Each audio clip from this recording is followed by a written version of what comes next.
Hi everybody, welcome back to my channel. I'm Stacy. I'm a registered nurse. This is my life in scrubs. I've been in healthcare for about 28 years and I just thought I should share some of my experiences, insights, laugh a little.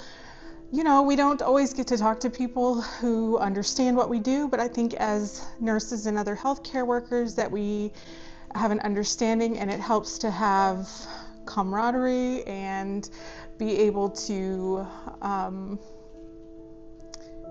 have someone listening who might benefit from what we say. So I talked a little bit about being a CNA, and I did that for about 4 years. After I did that for about 4 years, I've said this many times, I hurt my back in the early stages of my CNA career, and I realized that I couldn't sustain that type of labor, that level of labor, into my old age, because when we're thinking of a career, we're thinking of long term. And I began to see what I was going to have to do to become an LPN. So I dropped out of high school when I was 16 and decided to leave my mother's home and get married and live on my own. So I ended up having to find work to pay my bills. And I knew I didn't want to be a person who was living on government assistance. I knew I needed something sustainable that I could support my family with. And I knew that nursing was a career that would always have a job. And my grandmother was a nurse, my aunt was in healthcare. I have a lot of family members who are nurses, doctors, CNAs, and other forms of healthcare. So I went to take the test to become an LPN after I did my prerequisites, and I also had to take my GED before I could become an LPN.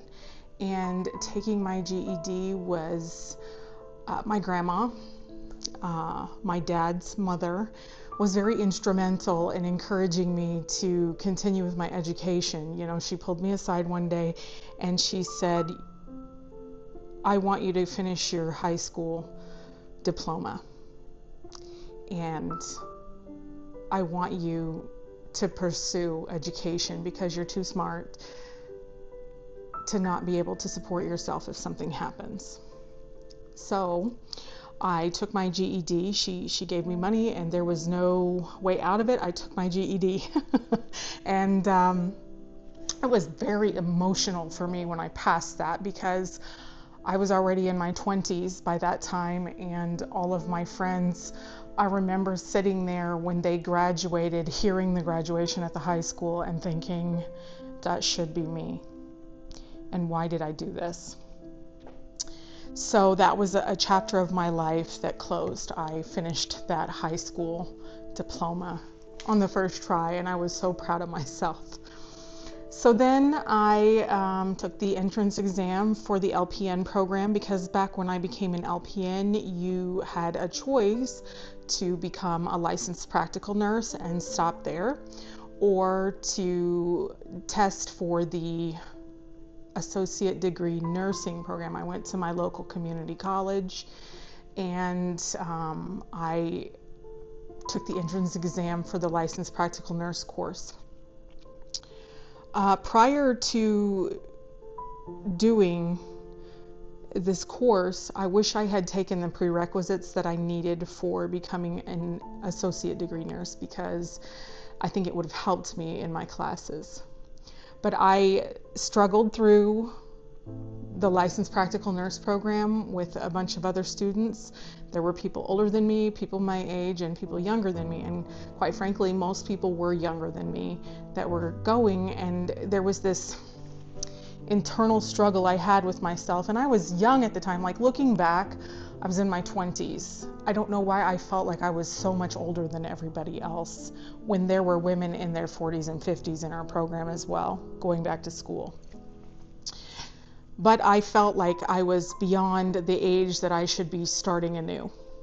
And it was a struggle because a lot of these girls did have plans to become associate's degree nurses, get their bachelor's degrees, go on in nursing and become more. That's always been the theme. I want to become more. I want to do more. And they had taken their prerequisites and had a basic knowledge of anatomy and physiology, microbiology, and medical terminology. And as a CNA, you do begin to learn some medical terminology when you're working as a CNA, because you're hearing it spoken and you're utilizing it to some degree. But not having taken medical terminology and all of the things that I should have probably taken first, it was a struggle sometimes when the teacher was up there talking about the knee-jerk reflex and wanting us to draw a diagram of how that went. And it all kind of runs together at this point. I'm not sure if I think we had to draw a diagram of the knee-jerk reflex in the licensed practical nurse program. So the thing was, we had to pass with an 80% or better. That was considered a C. And you could fail out if you didn't, and those tests were heavily weighted. Those big tests were heavily weighted. And here's the struggle that I have. I do not like to read the textbook. I really struggle to read it. A lot of times I scour through the textbook and make notes on note cards or in a notebook. And sometimes what I did when I was becoming an LPN was I put headphones on. We had cassette tapes still at that time. So what I would do is record my teacher's lecture. I would record myself reading certain parts of the textbook, and I would listen to that on repeat while I slept at night. Isn't that crazy? Like, I wanted to pass this the first time. I did not want to have to do it again. And I remember how emotional it was every time that I accomplished passing a test. And I made a lot of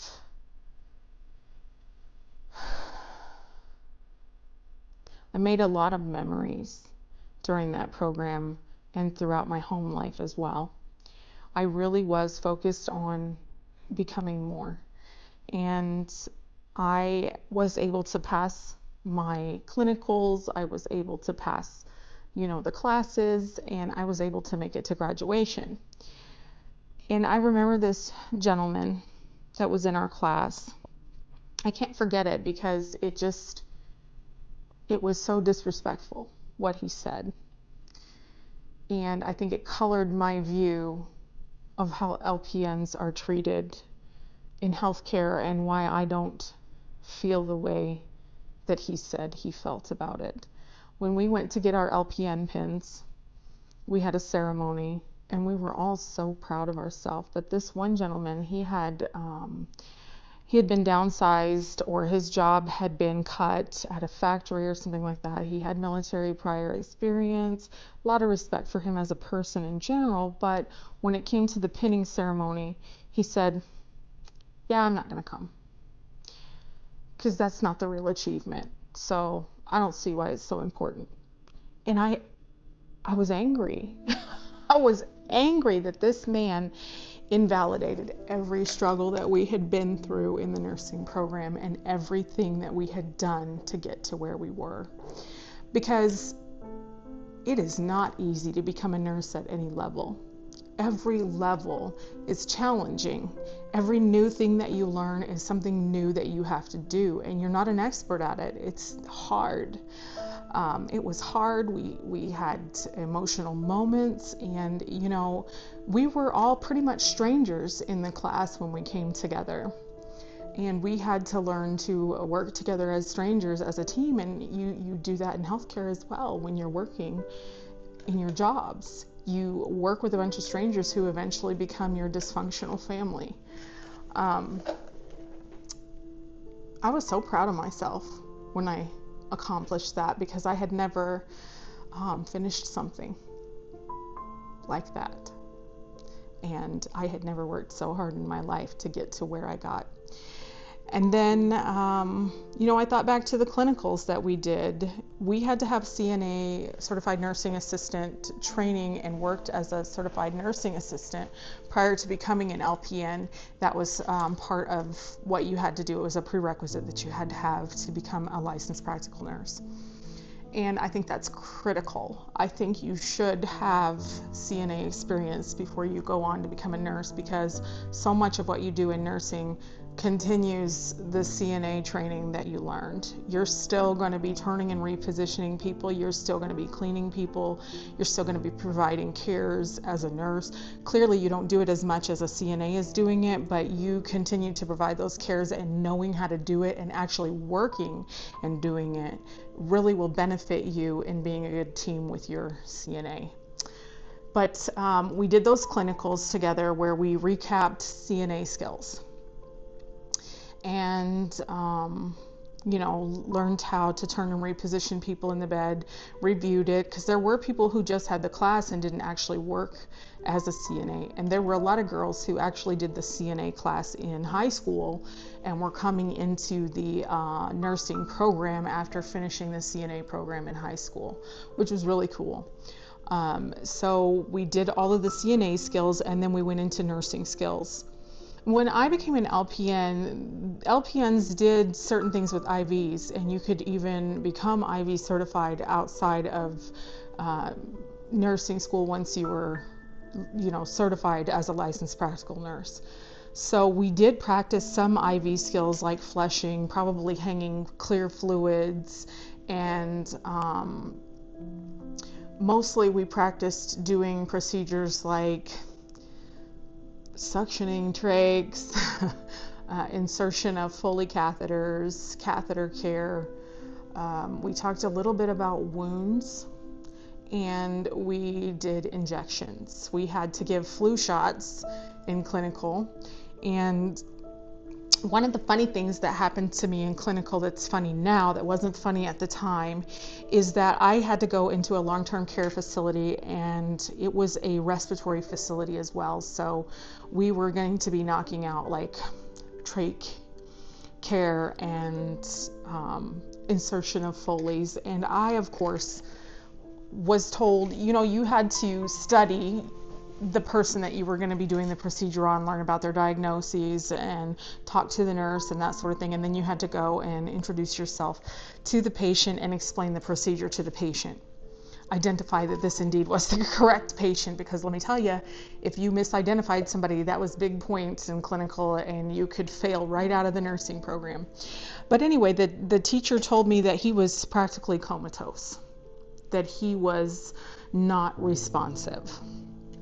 Okay, I still went in, explained the procedure to him. He didn't blink an eye, nothing. When I took the catheter out, nothing happened. He indeed seemed unresponsive. But actually, no, it was when I took the catheter out, when I was deflating the balloon. When I was deflating the balloon to take the catheter out, and I proceeded to take the catheter out, he began to stir and became agitated and began grabbing and kicking his legs. And my instructor, I don't know why she was doing this, and I will never forget her. She was an amazing instructor. She had her glasses on top of her head, and she was face to face with the man's genitalia, okay? And she was looking at what I was doing, because I was getting graded on this. This was a test. And I squirted her. I squirted her with the fluids that came out of that man's bulb. And I don't know if you know about catheters, but sometimes there's yucky stuff inside the bulb when that time is to change it. And I was mortified. I was absolutely mortified. I did pass that procedure, but my God love her, because she got squirted in the face with catheter fluids. That was one of the most terrifying things that happened to me in nursing school. The other thing was, in that same facility, we gave flu shots. And there was this tiny little person, I can't remember if it was a man or a woman at this point. And those flu shot needles are like this long. I don't know why. I know why you need a certain gauge for an intramuscular injection, but some of these elderly folks just have teeny tiny little arms, and when I put that needle in to the muscle, I hit the bone. And that is a feeling I will never forget. I know the patient didn't have any feeling about it, but it was a feeling that I will remember for the rest of my life. I passed giving flu shots, but that first flu shot I did where the needle came up against the bone of the arm it was horrifying. It was horrifying for me, some of the things that I had to do. And trachs, that's just not my favorite thing. I passed that too, got through. Obviously I passed it. I've been a nurse a long time, but it was really hard to pass those things. And so again, when we did get through those things and pass those things and make it to the end of the program, through all the book work, through all the labs, through all the clinicals, and that gentleman did not want to come, I lost so much respect for him as a person because of what he said. LPNs do not have the same nursing education as an RN. That is a correct statement. And I did learn that when I became an RN. You know, LPNs do a lot of the same things that RNs do in long-term care facilities. There's not a giant distinction between an LPN and an RN. But there is a distinction, which I learned after becoming an RN and going through the program. But when I worked in long-term care alongside RNs, and there were LPNs in management positions who were in charge of me, it just really didn't seem like there was a big delineation of responsibilities in long-term care. Clearly in a hospital setting, you're going to see some big differences between what LPNs and what RNs can do. But in a long-term care setting where I spent a large majority of my career, LPNs and RNs did very many of the same job functions, you know, and we were in the trenches together. And so